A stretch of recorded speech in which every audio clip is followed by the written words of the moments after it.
Hey guys, welcome or welcome back to my channel. And today's video is when you get a mission but you're on your period.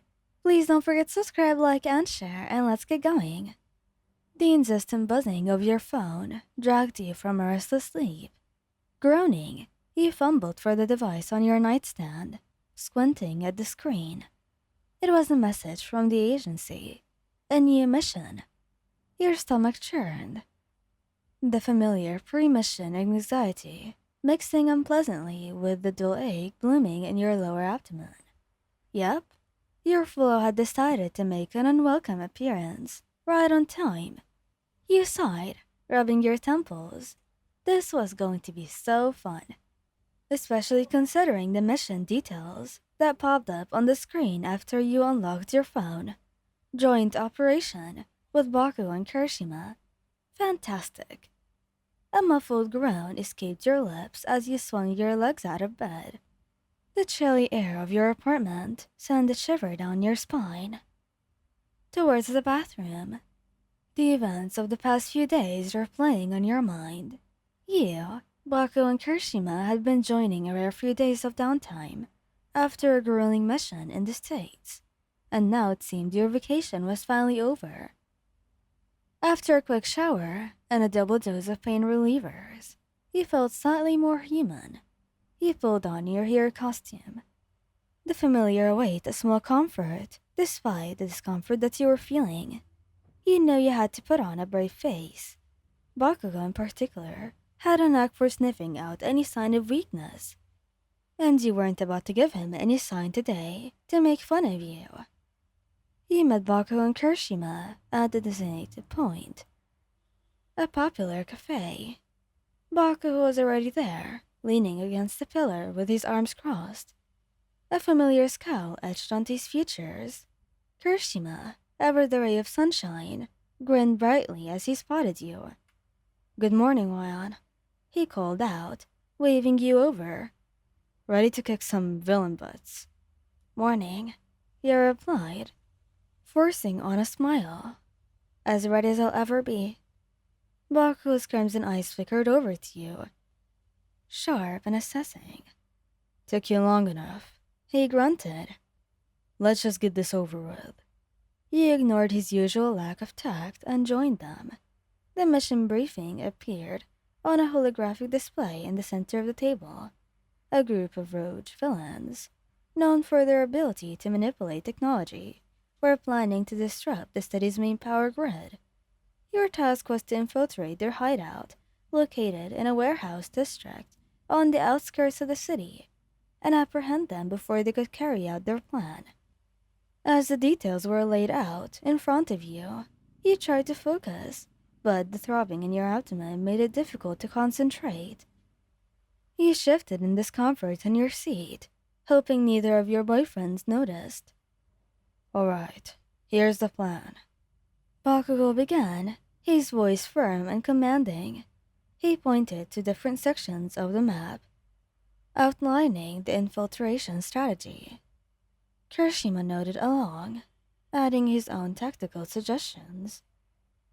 You tried to jump in when necessary, trying to appear engaged, despite the battle that you were in. Finally, the briefing concluded. "Any questions?" Bakugo asked, his gaze sweeping over the both of you. "Nope, all clear." Kirishima replied with his usual enthusiasm. You hesitated for a moment. You know that you should probably say something. Anything to explain if you weren't at your best. But the thought of mentioning your monthly cycle to Bakugo felt daunting. He wasn't exactly known for his sensitivity. "I'm good," you said, your voice perhaps a little quieter than usual. Bakugo narrowed his eyes slightly, but didn't press further. "Yeah, sure. Let's go then." The journey to the warehouse district was relatively quiet. You rode in a reinforced vehicle, the silence punctuated only by the occasional traffic noise. You leaned your head against the window, closing your eyes for a brief moment, trying to find some relief from the cramping. Kirishima nudged your arm gently. "Lion, you alright? You seem a little quiet." Yeah, just tired. He mumbled, forcing another smile on your face. I just didn't sleep well. Rough night, huh? He said. Well, we'll have you back in bed in no time. Just right after we deal with those guys. Baku scoffed from the front seat. Don't go soft on them now, shitty hair. We've got a job to do. The warehouse loomed before you. A huge structure against the backdrop of the setting sun. It looked exactly as the intel described, run down and deserted. The perfect hideout for villains. Alright, remember the plan. We go in quiet, Wyan. You take the east flank. Shitty hair, you're with me on the west. You nodded, your heart pounding slightly faster. What if the pain got worse for you? What if you couldn't keep up? You moved into position, the gritty ground crunching beneath your feet. The warehouse was silent, the only sound the distant hum of the city. You activated your quirk, enhancing your senses, scanning for any signs of movement. Suddenly, a sharp wave of pain shot through you, making you gasp. You doubled over for a moment, clutching your stomach. Hey, what the heck are you doing? Baku's voice snapped through the comms. He straightened up quickly, trying to shake off the sudden wave of discomfort. False alarm. I just tripped. You lied, your voice slightly strained. Keep your head in the game, idiot. He grumbled. He pushed forward, trying to ignore the ache. And you moved stealthily along the east flank, checking each window and doorway. You spotted a lone guard patrolling the perimeter. Taking a deep breath, you moved swiftly, using your quirk to create a diversion, before taking him down with a swift strike. You continued on, your movements becoming more cautious. Another wave of cramps hit you, this time more intense. You bit your lip, fighting back a groan. This was getting harder than you thought. You needed to find a way to end this quickly. Suddenly, you heard the sound of explosions and shouting from the west side of the warehouse. Baku and Kirishima had made contact. We've engaged.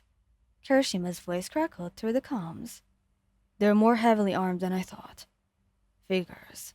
Bakugo's voice followed. Stay sharp. You knew you had to move then. Ignoring the throbbing pain, you pushed forward, following the sound of the commotion.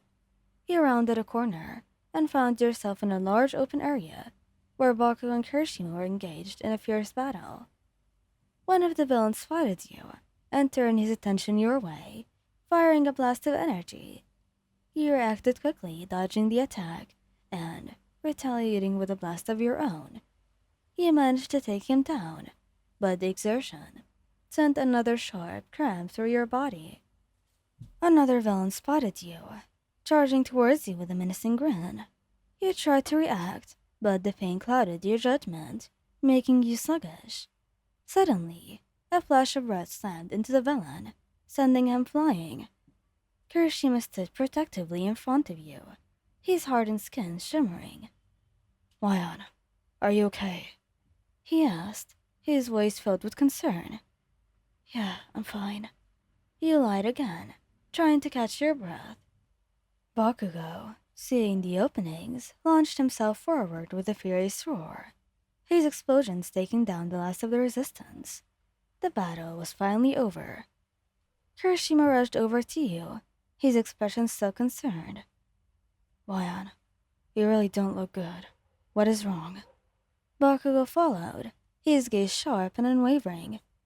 Spit it out. What's your problem? Well, it's my monthly cycle, basically. Kirishima's eyes widened in understanding. Oh man, I'm sorry. I didn't even think about this. So that's it, huh?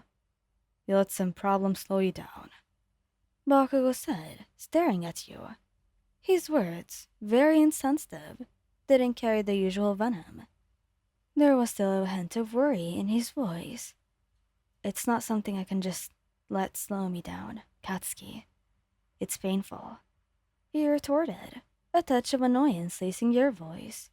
He scoffed, but then surprisingly his gaze softened. Whatever. Just try not to be this slow next time, and die. Kirishima placed a hand on your shoulder. We should get you back. You need to rest. Back at your apartment later on, Kirishima helped you settle onto the couch with a warm blanket and the heating pad. He even offered to make you some tea. Baku, in his own gruff way, brought you a glass of water and some painkillers. And as you lay there, feeling the warmth of the heating pad easing the cramps, Baku and Kirishima sat on either side of you. You knew they might not fully understand you with what you were going through, but their quiet support meant more than words could say. Thank you guys for listening. I hope you liked this video. Please don't forget to subscribe, like, and share, and goodbye!